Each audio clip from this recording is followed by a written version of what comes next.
Hello guys, it's me,Nej, and welcome back to my YouTube channel.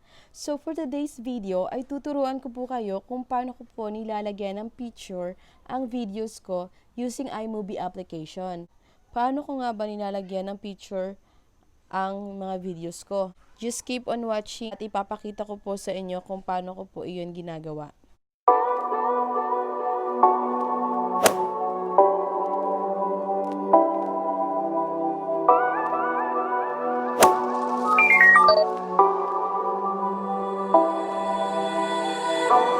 Buksan po natin ang iMovie. Halimbawa, itong my movie ang i-edit ko. So, umpisahan na po natin. Kung maglalagay po ng picture dito sa parte na to, pindutin lamang po yung plus sign, then photos. Mamimili ka dito sa mga picture mo, kung anong picture ang ilalagay mo. Halimbawa ito, pindutin lamang po yung 3 dots. Tapos, picture in picture. So, ganyan po mangyayari. Pero, pwede po natin siyang i-adjust.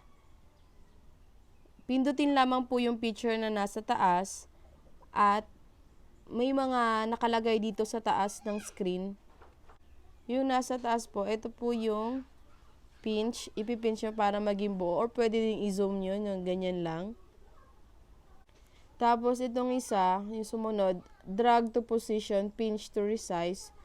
So, pwede nyo po siya kahit saan nyo ilagay. Yan. Tapos, pwede nyo pong palakihin. Pwedeng paliitin. So, depende na po sa'yo yun. Tapos, itong pangatlo is ito po yung magkakaroon ng white background sa gilid ng picture nyo. Hindi lang po makita ngayon kasi white po yung picture natin. So, papakitaan ko po kayo later sa iba. So, ayun po. Pwede din po nating i-cut itong picture natin kasi napakahaba.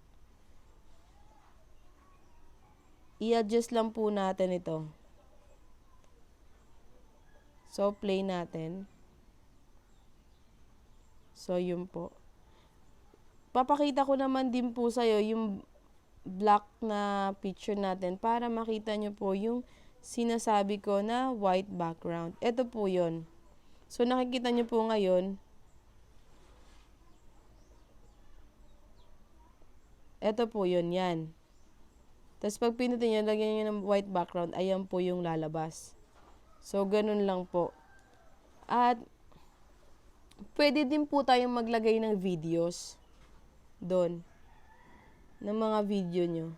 Halimbawa po, maghahanap ako ng video dito na ilalagay. Halimbawa, ito po, picture in picture. Ika-cut ko lang po siya kasi napakahaba. Tapos, i-drag natin sa ibang posisyon. Resize natin. So, play po natin.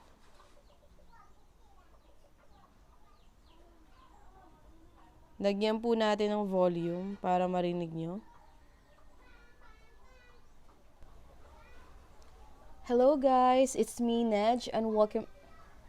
Hello guys, it's me, Nej, and welcome back to my YouTube channel. So, for today's... So, ayun po, pwede po siyang lagyan ng video. At ipapakita ko po din sa inyo kung ano nga ba yung iba. Kasi hindi lang po picture in picture. Meron pa pong iba sa mga na pwedeng i-overlays. So, meron po ditong cutaway. Yung cutaway po, ito po. Yan po yung cutaway. Kumbaga, siya po yung magka-cover dun sa video nyo. Kung wala pong picture, ito po yung mangyayari. Ayan.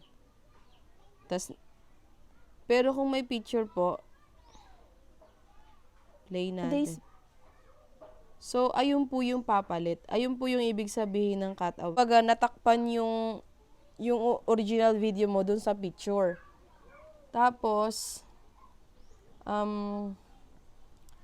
yung split screen naman po is yung po yung sa gilid. Hati po yung video nyo at yung picture na inad nyo. So, ayun po yung mangyayari. Yung green and blue screen, hindi ko po to ginagamit masyado kasi hindi ko pa po talaga alam kung paano to siya gamitin. Hayaan nyo pong pag-aralan ko po to siya ng mabuti. Ayun lamang po at sana po na may natutunan po kayo sa mga nagawa ko ngayon. At sana po'y nakatulong. At maraming salamat po sa panonood.